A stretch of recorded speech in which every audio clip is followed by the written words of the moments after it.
Reading's been very hard for me this year. I've been reading very randomly.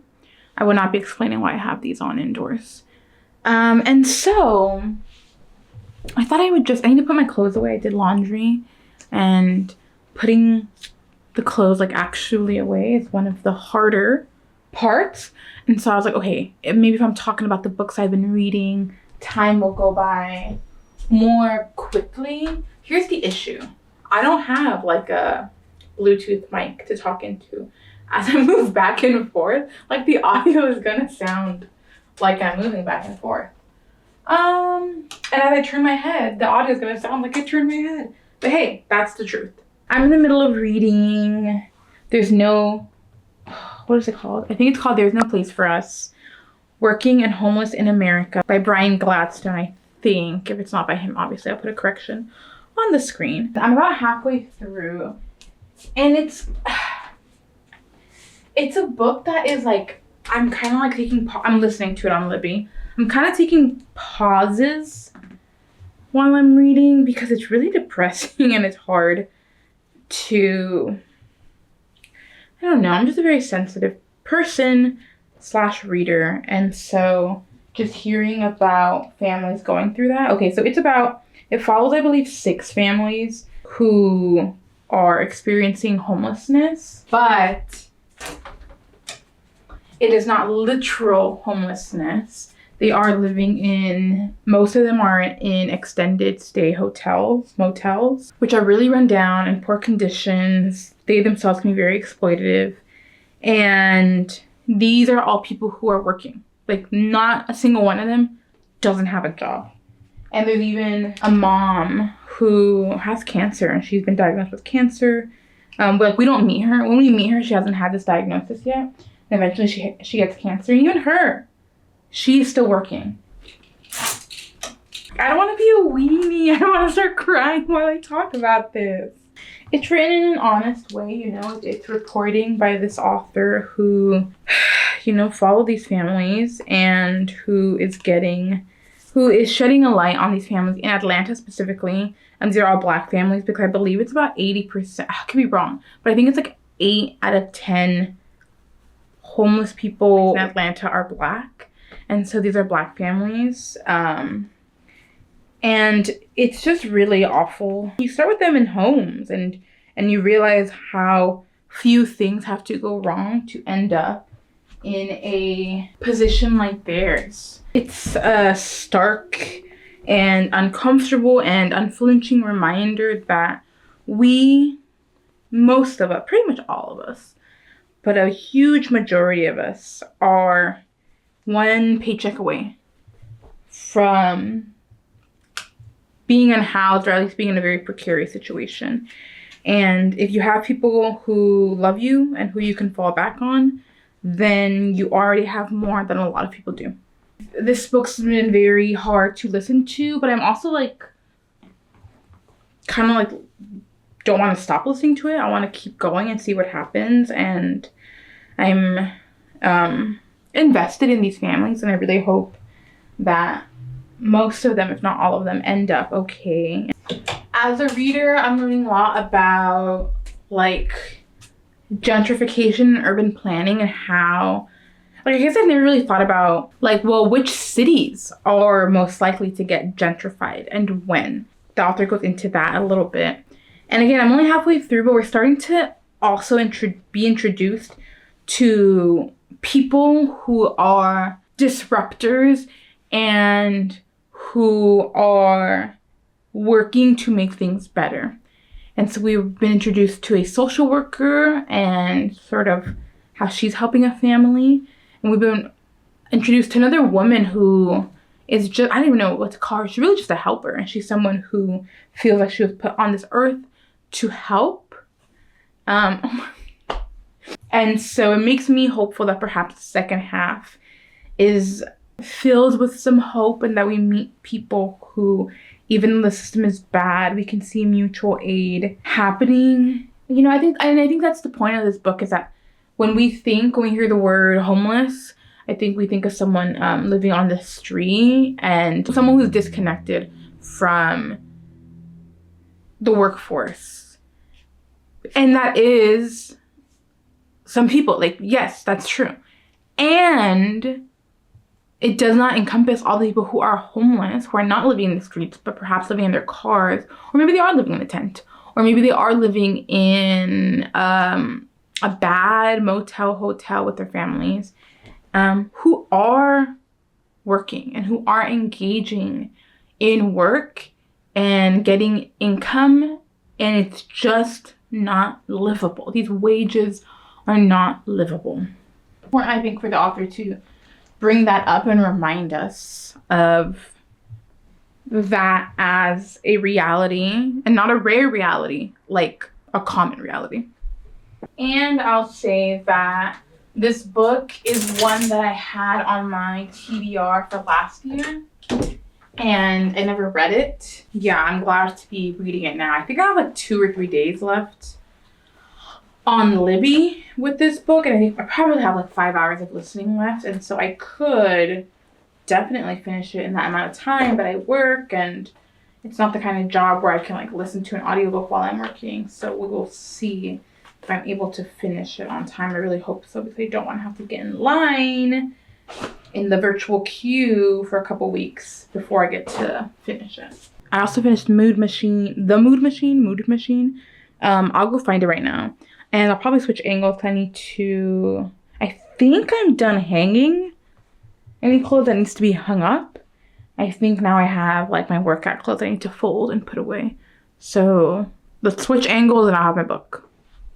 Mood Machine by Liz Pelly. Drawing on over 100 interviews with industry insiders, former Spotify employees, and musicians, Mood Machine takes us to the inner workings of today's highly consolidated record business, showing what has changed as music has become increasingly playlisted, personalized, and auto-played.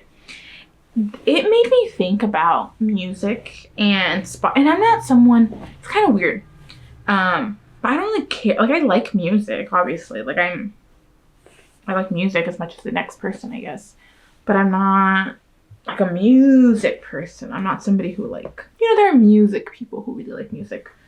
That's not necessarily me. But certain things that were happening to my my own habits as a music consumer with Spotify, because I did have Spotify up until pretty much last month. I've been a Spotify user, and I was seeing some of my own habits and actions and the way I consume music mirrored back to me here. And it was really freaky, because these were things I thought I was doing. And to be like, oh, they designed it this way. This is what they want me to be doing. And I am doing it. And I didn't even realize. And by that, I mean, like, okay, so Spotify's thing, they want to be like music for every, I forget exactly how they say it, but like music for every moment. And think about like the playlist titles, right? Like, driving on a country road back from a first date with the cowboy of my dreams. Or like songs to sing in the shower. And okay, so already, okay, they want you to listen to music when you're driving, music when you're in the shower, music to wake up to, morning mix, blah blah blah. And realizing, like, oh my gosh, they have monopolized my, I don't know if silence would be the word, but they've monopolized my ears in general, because there's nothing that I do now or did without background music, and I wasn't even realizing. And it's this idea that I'm not even listening to the music. I'm just used to having something playing in the background. And this is all, like, Spotify knows that. And it's not just me, it's a lot of people. They noticed it and they kept encouraging it and they push it. And they're trying to make the whole experience very frictionless, in which I don't even have to pick the next song. The next song just comes automatically, and it's inoffensive, and it's something I don't even notice. I don't even notice when the songs switch. They want me to listen to music while I'm sleeping.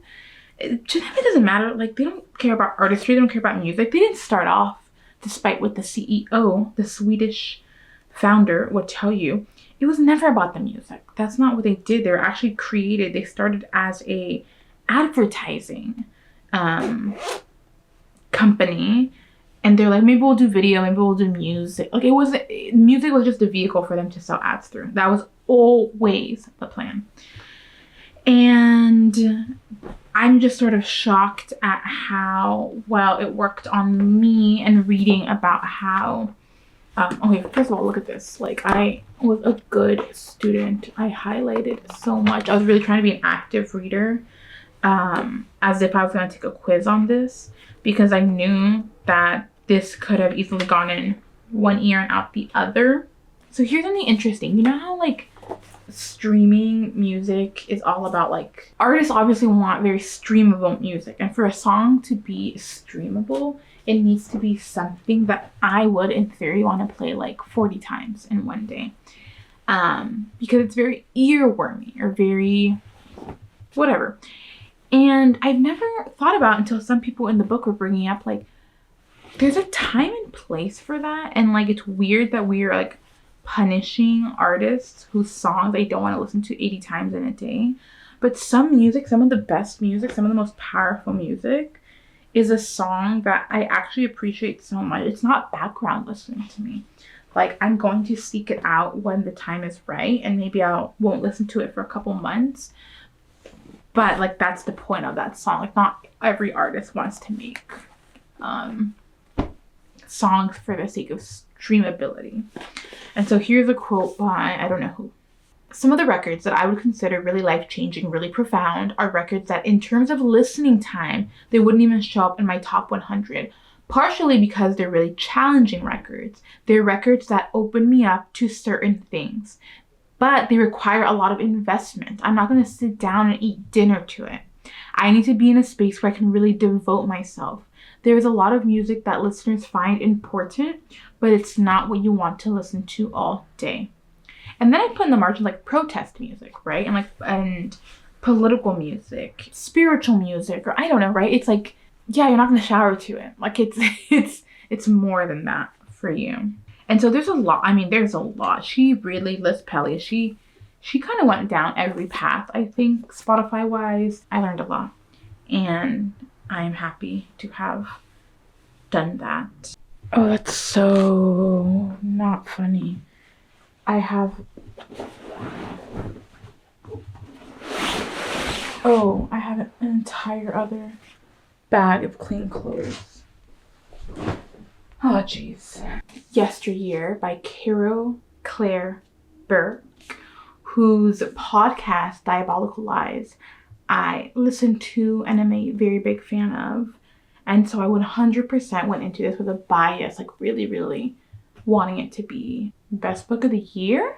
It's about a trad wife influencer who is very clearly inspired by Ballerina Farm, the real trad wife influencer. And at first I actually was like, okay, it's too much. But it did eventually stray further and further from the real Ballerina Farm. So I was like, okay. But it is about a trad wife influencer who has a gaggle of children and who is a good Christian woman. And the book is so funny. The voice of it is so, it's really funny. She'll say like the meanest, rudest thing, and she's like, sorry God. We're watching them cosplay the 1800s, right? Like making bread out of using the eggs from their chickens. And in reality, of course, there's things, not all of these influencers, but like she has nannies and she has helpers that we don't know about or see. And what's really interesting, and then she ends up, back to the plot. And one day she wakes up and she's in the 1800s. She's in the time period that she is romanticizing online. Yeah, she wakes up in the truth, the reality of it. And it's this reckoning of like, oh, it's fun when it's all pretend, right? It's fun when you get to pretend to believe in submitting to your husband, but like by design, you're an influencer. You are the face of a business, and like that wouldn't fly in the real 1800s, right? Like you as a woman would not have this ability to have a voice or be important or have influence in any way. And so she goes back to this time, and then we see her reckon with the reality and watch how she adjusts or tries to adjust, and whether or not she learns her lesson. Let's start with the positives, because it's not a perfect book. And I mean, what book is perfect? None. But it's not a perfect book. But I dog-eared one page because I thought this perfectly captured the humor that I really appreciated. This is happening from a woman selling like a how to be an influencer course online. The slide sped quickly along and seemed only loosely connected to what Tammy was saying. A stock picture of a blonde woman twirling in a field of flowers, a screenshot of a bank account with a balance of $80,000, a cartoon pyramid rendering of Maslow's hierarchy of needs with a frowny-faced lady stick figure standing at the bottom. Our greatest fear is not that we are inadequate, Tammy continued, her eyes glowing psychotically from the computer light. Our greatest fear is that we are powerful beyond measure. She paused here for effect. Oprah said that. I thought it was really funny, and I actually started listening to it on Spotify before I canceled my do what you want about Spotify. It's just really about informed consent. And obviously, have a Spotify account, don't have a Spotify account, pay for one, don't pay for one. But it's definitely good to just know what's happening with that money, and then making a decision like, no, I'm okay with it, or I'd rather not. But yeah. But I started listening to it on Spotify, and I really liked the narrator and how she voiced Natalie, who is the trad wife that we're following. And what's so interesting is I was looking at some reviews on Storygraph afterward to kind of try to wrap my head around what happened, because the second half of the book or the ending part was, I couldn't decide if I liked it or not. And so I just kind of was looking at other people's opinions. And some people, like I saw one person say, oh, so what's the point of this book? I'm supposed to like feel bad for this trad wife influencer. And so I think that implies that the author wrote Natalie as like a full-fledged woman, and it you know, like sympathetically, like, or at least like explaining, like we understand more like how she got to where she got, and the ways, I'm gonna quote something in the book, like the way she is like a victim and a perpetuator of patriarchy, right? And so we can feel bad for her, and we can like understand how she got there, and be like, well, you're not helping. But then another review was like, this was so unnuanced. Like I expected more. Like as somebody who listens to the podcast Diabolical Lies, I expected way more nuance, and I thought it was really one-dimensional. Like Natalie was really one-dimensional, which is like the opposite of the other review. This one is saying like, oh, what are we supposed to just hate her? There's no nuance to her. I don't agree with either one per se. I think that the author Caro, we're on a first name basis, I think she did a really good job of making me want Natalie to get what's coming to her. It's like, these are your choices. This is the bed that you made. I cannot wait to see her lay in it. And I was rooting for her, like it, and like I wanted her to win. And like I understood how the people around her were unbearable and dumb. So I thought that she did a good job of balancing, like, oh, I hate her and I hear her.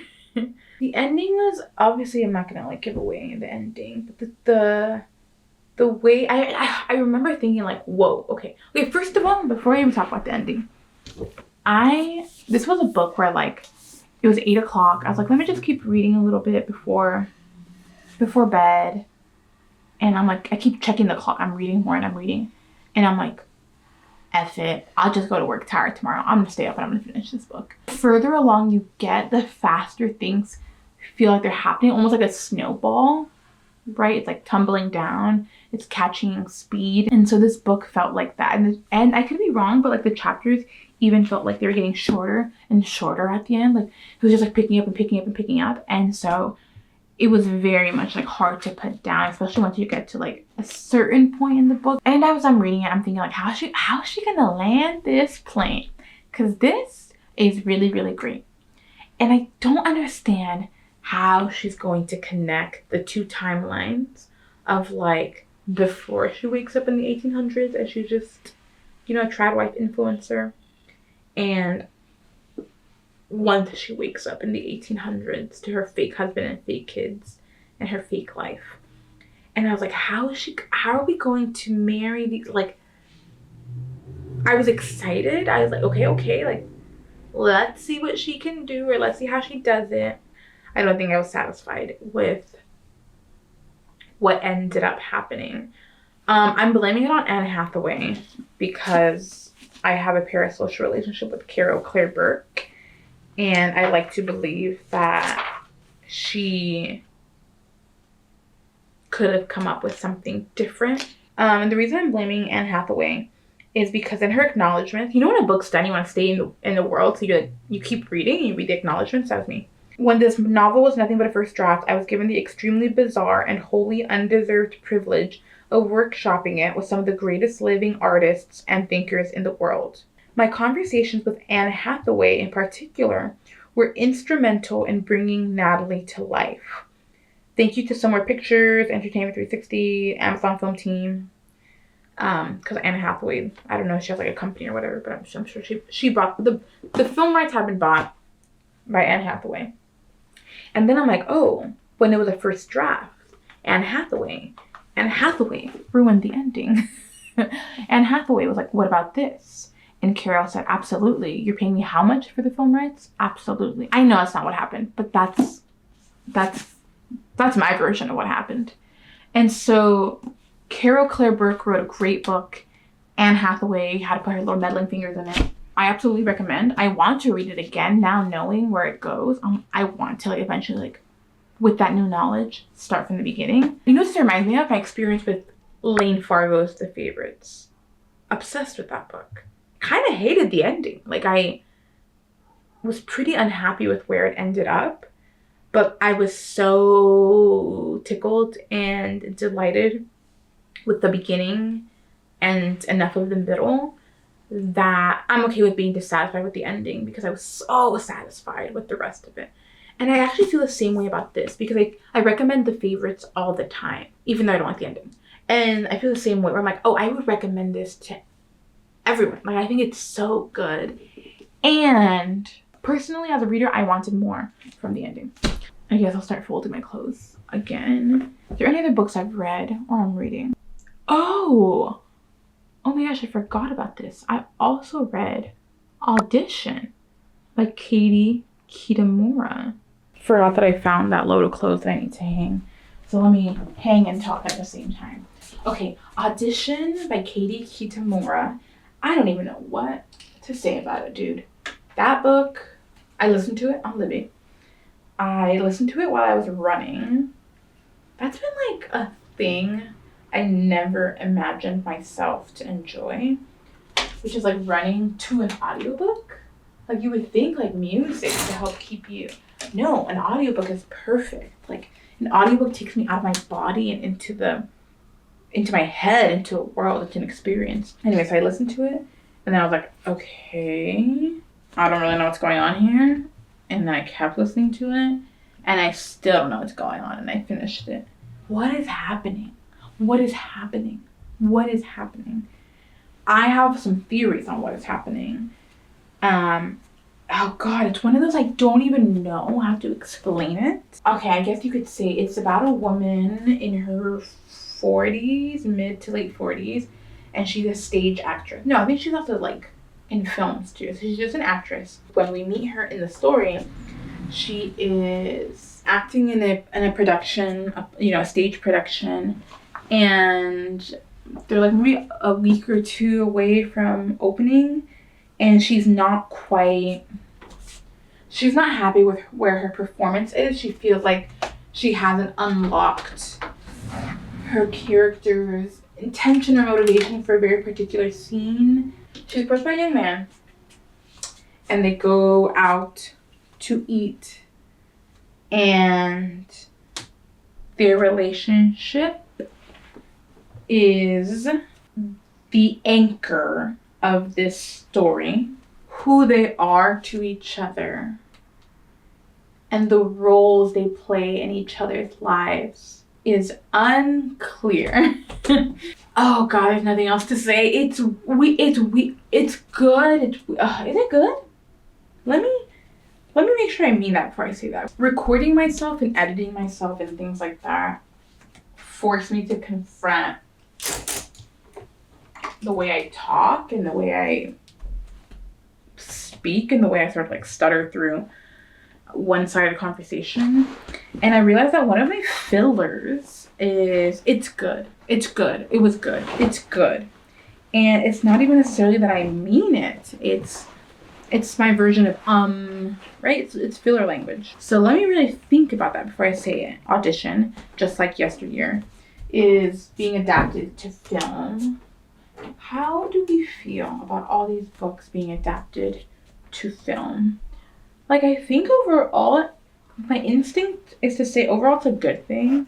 I don't know, I was gonna say, I guess I worry that authors will be writing things in hopes of them becoming films and that will change the way they're written. And if that's the case, like, why didn't you just write a film? But I guess I don't know. What business do I have discussing this? I really don't know. I don't have a take. I don't need a take on everything. I don't know.